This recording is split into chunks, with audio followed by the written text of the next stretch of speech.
बिस्मिल्लाहिर्रहमानिर्रहीम। अस्सलाम वालेकुम। Welcome to 9th class maths. I am your teacher Bilal Saleem from Muslim model high school Sheikhupura. Today we are going to start chapter number 7, lecture number 1। Students, सबसे पहले हम इस chapter का introduction पढ़ेंगे, जिसमें हम डेफिनेशन से स्टार्ट करेंगे। तो सबसे पहले डेफिनेशन है linear equations. A linear equation in one unknown variable x is an equation of the form ax plus b is equal to 0 where a b belongs to R means real number and a not equal to 0. A linear equation in one unknown variable x is an equation of the form ax plus b is equal to 0 where a b belongs to real number r and a not equal to 0। यानी हमारे पास एक linear equation वो होगी जिसमें एक unknown variable होगा और वो वेरिएबल जो है वो x भी हो सकता है, y भी हो सकता है, इसके अलावा भी कोई हो सकता है। और इसकी जनरल इक्वेशन हम लिख सकते हैं ax plus b is equal to 0। इस तरह की होगी। ये जनरल इक्वेशन है कि उसमें एक वेरिएबल होगा और एक कांस्टेंट टर्म हो सकती है।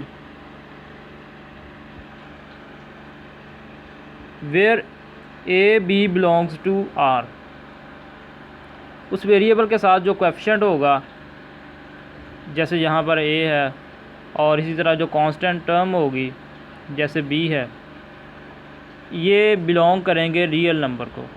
मींस ये रियल नंबर से लिए जाएंगे।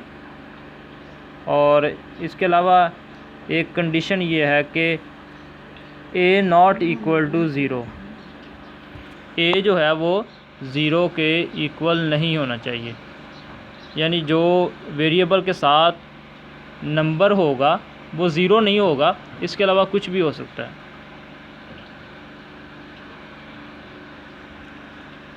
इसके बाद है solution of a linear equation. Solution to an equation is that value of x which makes it a true statement. यानी सोल्यूशन, एक इक्वेशन का सोल्यूशन असल में वैल्यू होती है।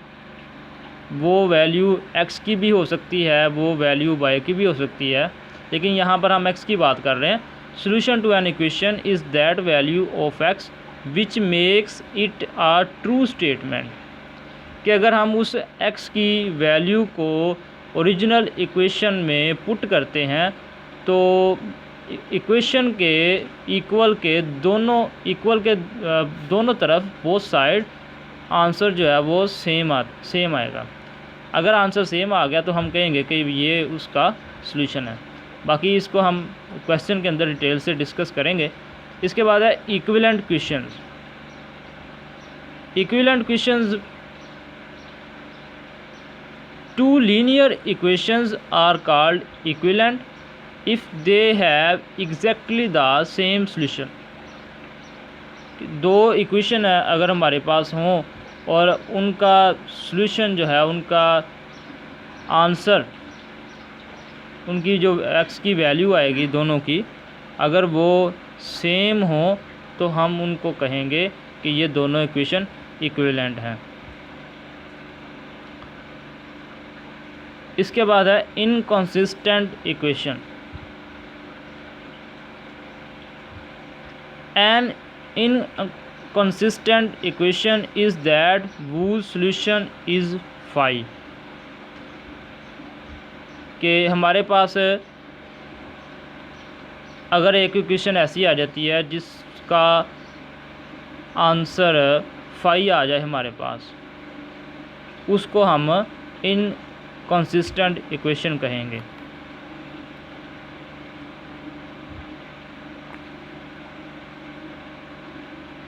इसके बाद है रेडिकल इक्वेशन।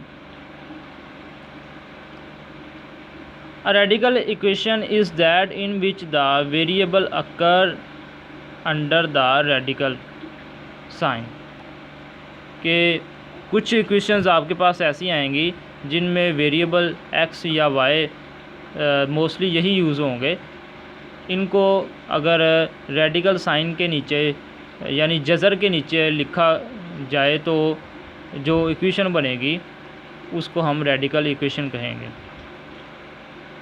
और लास्ट में है एक्सट्रेनियस सॉल्यूशन, या इसको हम रूट्स भी बोलते हैं। A solution of a simplified version of an equation that does not satisfy the original equation. के इसको सिंपल वर्ड में हम ऐसे कह लें कि अगर एक इक्वेशन है हमारे पास, उसके दो आंसर्स आ गए हैं, हमारे पास उसके दो आंसर्स आ गए हैं, तो हम उन दोनों को ओरिजिनल इक्वेशन में पुट करेंगे चेक करने के लिए कि इनमें से कौन सा आंसर जो है वो असल में इक्वेशन का सॉल्यूशन है। तो जो उस इक्वेशन को सेटिस्फाई नहीं करेगा हम उसको एक्सट्रेनियस सॉल्यूशन या एक्सट्रेनियस रूट्स कहेंगे। इसके बारे में भी हम मज़ीद आगे क्वेश्चन के अंदर इसको डिस्कस करेंगे। तो आज हम एक्सरसाइज नंबर 7.1 इसका क्वेश्चन नंबर 1 इसको सॉल्व करते हैं। क्वेश्चन नंबर 1 में कहा गया सॉल्व द फॉलोइंग इक्वेशन।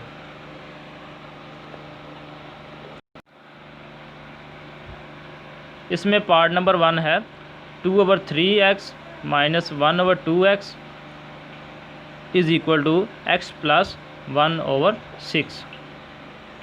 इसको हम सॉल्व करते हैं। स्टूडेंट सबसे पहले हम ये एक इक्वेशन है हमारे पास, पहली बात तो ये कि ये इक्वेशन है जिसमें वेरिएबल x मौजूद है।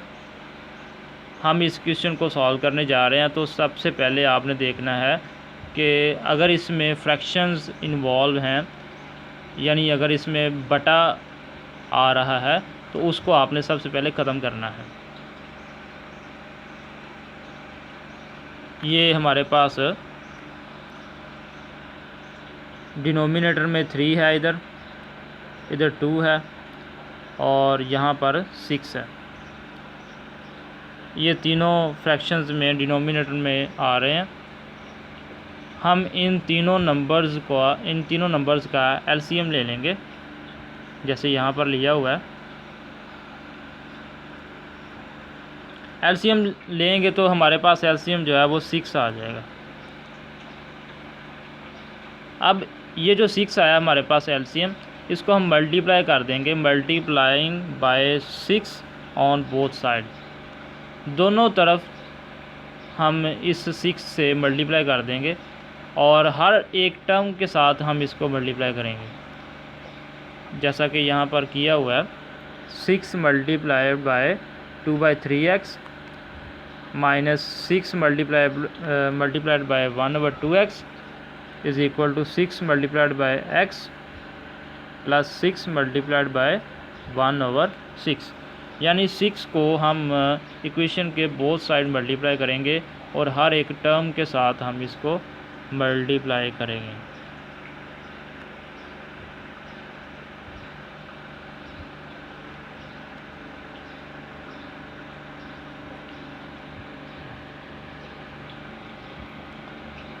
इसके बाद हम इनको काट देंगे, जो कट रहा होगा उसको काट देंगे और असल में सारे कट जाएंगे। हमारा मकसद ही यही था कि हम फ्रैक्शन ख़त्म कर दें, बटे को ख़त्म कर दें। तो अब इस इक्वेशन में कोई फ्रैक्शन नहीं रहेगी। तो हमारे पास आ जाएगा 4x minus 3x is equal to 6x plus 1। Just हमने सिर्फ क्या किया है, इसको हमने काट दिया है, जो जिससे कट रहा था उसके हमने काट दिया और इसको सिंप्लीफाई किया तो हमारे पास ये रिज़ल्ट आ गया। इसके बाद हम 4x माइनस 3x इन दोनों को सॉल्व करेंगे तो हमारे पास आ जाएगा x, और इस तरफ 6x plus 1 as it is आ गया। अब हमें कहा गया था सॉल्व द फॉलोइंग इक्वेशन, यानी इन इक्वेशन को सॉल्व करने। तो सॉल्व करने का मतलब ये है कि हम x की वैल्यू को फाइंड करना चाहते हैं। तो हम क्या करेंगे कि x वाली जितनी भी टर्म्स होंगी वो लेफ़्ट साइड में ले आएंगे, और जो पहले वहाँ से मौजूद है उनको वहीं रहने देंगे, और जो राइट साइड में x वाली टर्म्स होंगी, एक टर्म हो या दो टर्म्स हों, जितनी भी टर्म्स हों, हम उनको तमाम टर्म्स को लेफ़्ट साइड में ले आएंगे। तो ये 6x राइट साइड में पड़ा था, इसको हम लेफ़्ट साइड में ले आए तो ये बन गया माइनस 6x। अब x माइनस 6x तो हमारे पास आ गया माइनस 5x, और इधर जो 1 था वो एज इट इज़ आ गया। अब ये जो माइनस 5 है, माइनस 5 जो है वो मल्टीप्लाई हो रहा है x के साथ, तो ये दूसरी साइड में जाके क्या हो जाएगा, डिवाइड हो जाएगा। तो हमारे पास आ जाएगा x is equal to 1 over minus 5। अब माइनस जो है वो कभी भी डिनोमिनेटर में नहीं रहता, ये ऊपर आ जाता है। इसको चाहे साइड पे लिख दें, बटे के साथ लिख दें, या फिर ऊपर वाले नंबर के साथ लिख दें, ये आपकी मर्ज़ी है, लेकिन ये नीचे नहीं रहेगा, ये ऊपर आ जाएगा। तो ये क्या बन गया, x is equal to minus 1 over 5। ये हमारे पास सॉल्यूशन आ गया, इस इक्वेशन का आंसर आ गया।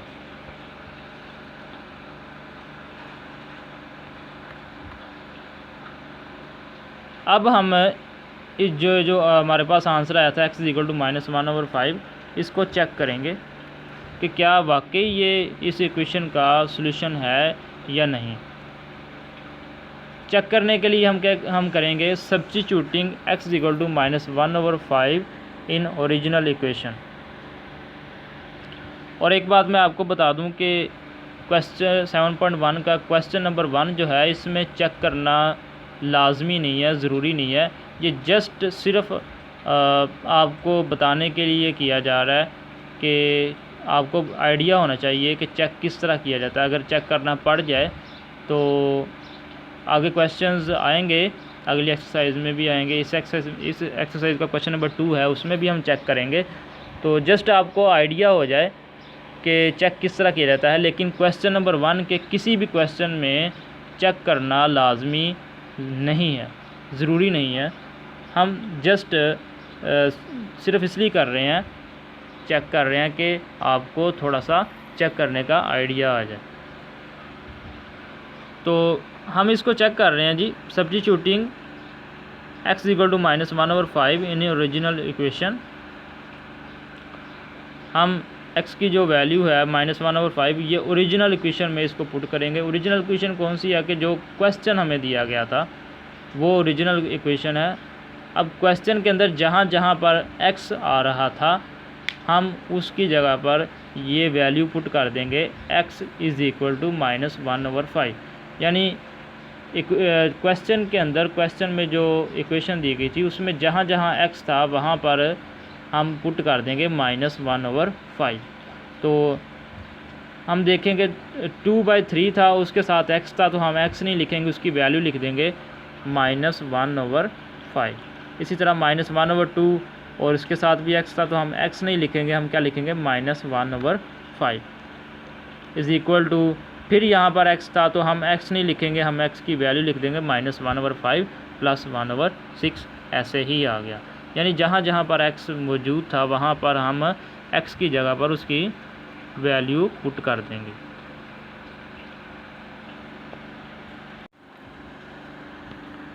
अब इसके बाद हम इनको सॉल्व करेंगे। सॉल्व किस तरह करना है कि ये दो फ्रैक्शंस हैं,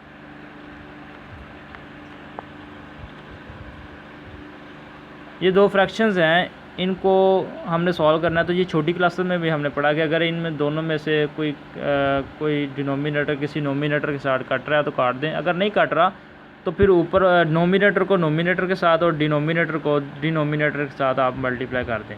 तो ये आ जाएगा प्लस माइनस माइनस, 2 1 ज़ा 2 और नीचे आएगा 3 5 ज़ा 15। इसी तरह इन दोनों को भी, इन दोनों फ्रैक्शंस को आप देख लें कि अगर ये काट रही हैं तो काट दें, अगर नहीं काट रही तो फिर नोमिनेटर को नोमिनेटर के साथ और डिनोमिनेटर को डिनोमिनेटर के साथ मल्टीप्लाई कर दें।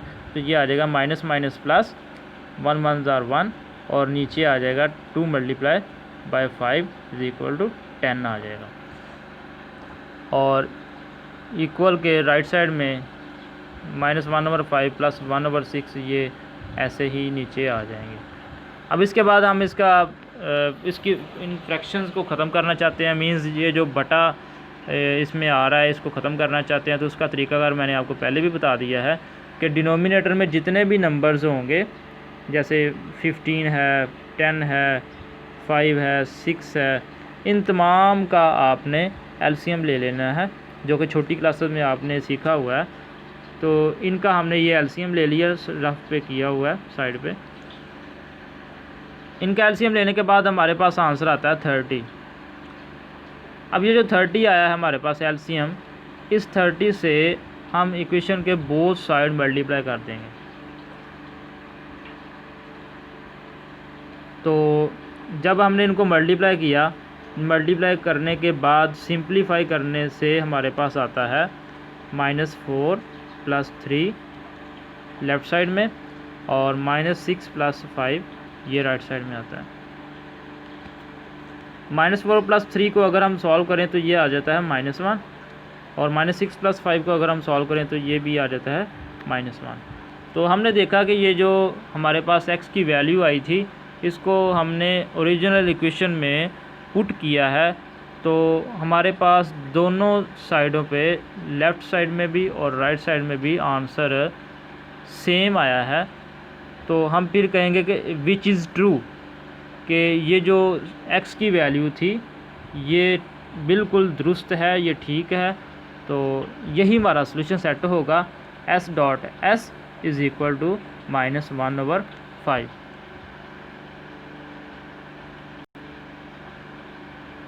अब इसके बाद हम क्वेश्चन नंबर 3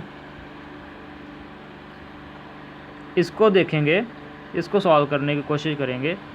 तो ये क्वेश्चन नंबर 3 जो है, इसमें कहा गया है, इसमें भी वही कहा गया है जो क्वेश्चन पार्ट नंबर 1 में कहा गया था, यही पार्ट नंबर 3 में कहा गया है। इसको सॉल्व करें। तो सॉल्व करने से मुराद ये है कि x की वैल्यू फाइंड करें। तो इक्वेशन हमारे पास दी गई है 1/2 × x - 1/6 + 2/3 is equal to 5/6 + 1/3 × 1/2 - 3x। Solution में हम सबसे पहले इसको दोबारा लिख देंगे और हमने फिर देखा कि यहाँ पर ब्रैकेट्स आ रही हैं। पार्ट नंबर 3 में ब्रैकेट्स इन्वॉल्व हैं। तो सबसे पहले हम इन ब्रैकेट्स को सॉल्व कर लेंगे। ब्रैकेट्स को सॉल्व करने का तरीकाकार ये है कि ये जो बाहर नंबर पड़ा है 1/2, ये जो फ्रैक्शन है इसको पहले x के साथ मल्टीप्लाई करें और फिर 1/2 जो है इसको 1/6 के साथ मल्टीप्लाई करें। तो ये मल्टीप्लाई करने से आता है 1/2 × x, तो ये आ गया 1/2x। इसी तरह 1/2 के साथ प्लस है जो हमें नज़र नहीं आ रहा, तो प्लस माइनस माइनस। अब 1/2 जो है वो 1/6 से मल्टीप्लाई होगा। तो हमने पिछले क्वेश्चन में भी पढ़ा, जब फ्रैक्शन से मल्टीप्लाई होती है तो ऊपर वाला ऊपर वाले के साथ मल्टीप्लाई हो जाता है और नीचे वाला नीचे वाले के साथ मल्टीप्लाई हो जाता है। तो हम लिखेंगे 1 × 1, तो ये 1 आ गया। तो नीचे 2 × 6, तो ये 12 आ गया। +2/3 ऐसे ही आ गया, 5/6 भी ऐसे ही, और यहाँ पर 1/3 जो है ये इन दोनों से मल्टीप्लाई हो रहा है, क्योंकि ये ब्रैकेट के बाहर लिखा हुआ है, तो इसका मतलब ये है कि इसने इन दोनों से मल्टीप्लाई होना है। तो हम क्या करेंगे कि 1/3 को पहले 1/2 के साथ मल्टीप्लाई करेंगे। तो यहाँ भी दो फ्रैक्शंस एक दूसरे से मल्टीप्लाई हो रही हैं। तो हमने पहले भी पढ़ा कि नोमिनेटर को नोमिनेटर के साथ हम मल्टीप्लाई करेंगे और डिनोमिनेटर को डिनोमिनेटर के साथ करेंगे। 1 मल्टीप्लाई बाय 1 आ गया, और 3 मल्टीप्लाई बाय 2 6 आ गया। इसी तरह ये जो +1/3 है ये -3/x के साथ भी मल्टीप्लाई होगा। तो प्लस माइनस माइनस। अब ये जो 3x है इसके डिनोमिनेटर में 1 है, जिसका डिनोमिनेटर नहीं होता उसका डिनोमिनेटर 1 होता है। तो ये 1/3 जो है ये 3x/1 इससे मल्टीप्लाई होगा। तो ये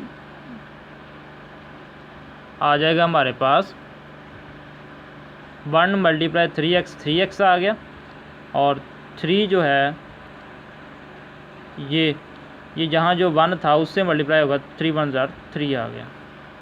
या सिंपल वर्ड में आप ये कहें कि 1/3 जो है ये 3x से मल्टीप्लाई हो जाएगा, तो ये आ जाएगा 3x/3। अब इसके बाद हम इन फ्रैक्शंस को ख़त्म करना चाहते हैं। ये बटे में जितने भी नंबर्स हैं इनको ख़त्म करना चाहते हैं। तो हम क्या करें, इन तमाम नंबर्स का एलसीएम ले लें। जैसे 2 है, 12 है, 3 है, 6 है, फिर 6 है, फिर 3 है। इन तमाम का एलसीएम ले लें जैसे पिछले क्वेश्चन में करके दिखाया गया। तो हमारे पास एलसीएम आता है 12।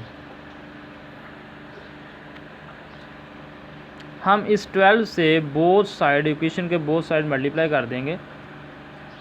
जब हम इसको बोथ साइड मल्टीप्लाई करेंगे तो ये हर एक टर्म के साथ मल्टीप्लाई होगा।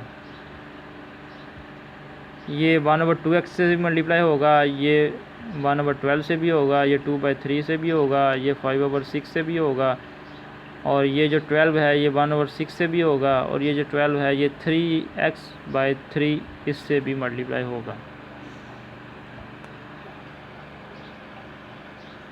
इन तमाम टर्म्स के साथ हमने 12 को मल्टीप्लाई कर दिया, और इनको सिंप्लीफाई करने से हमारे पास आ गया 6x - 1 + 8 = 10 + 2 - 12x। ये आ गया। अब 6x मैंने आपको पहले बताया कि हम इस इक्वेशन का सॉल्यूशन फाइंड करना चाहते हैं। सॉल्यूशन फाइंड करने से मुराद ये है कि हम x की वैल्यू को फाइंड करना चाहते हैं। और हम x की वैल्यू कैसे फाइंड कर सकते हैं कि x वाली तमाम जो टर्म्स हैं उनको लेफ़्ट साइड में ले आएँ। अमूमन आम तौर पर हम लेफ़्ट साइड में ही लेकर आते हैं।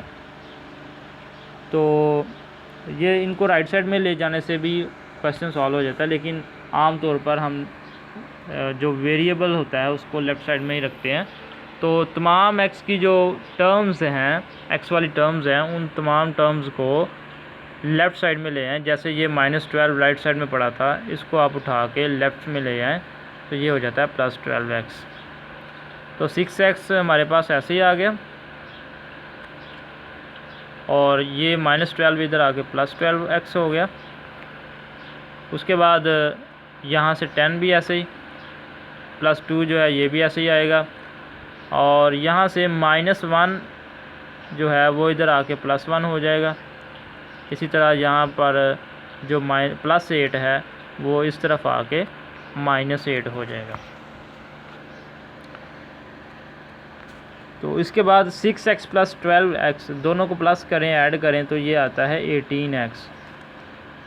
और इसी तरह यहाँ पर 10 + 2 करें तो ये आता है 12, 12 + 1 13, और 13 - 8 तो ये आ गया हमारे पास 5।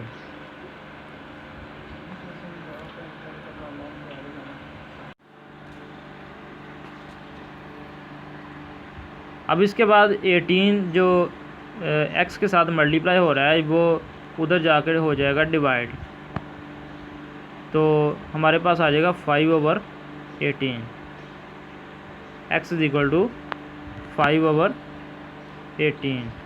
ये हमारे पास x की वैल्यू आ गई, या दूसरे वर्ड्स में हम ये कहें कि ये हमारे पास इस इक्वेशन का सॉल्यूशन आ गया। तो हमारा आंसर यहाँ तक ही है। अब इसके बाद चेक करना जो है वो ज़रूरी नहीं है, मैंने आपको पहले बता दिया कि चेक करना सिर्फ पार्ट नंबर 1 में और 3 में इसलिए चेक किया गया है ताकि आपको आइडिया हो जाए कि चेक किस तरह किया जाता है।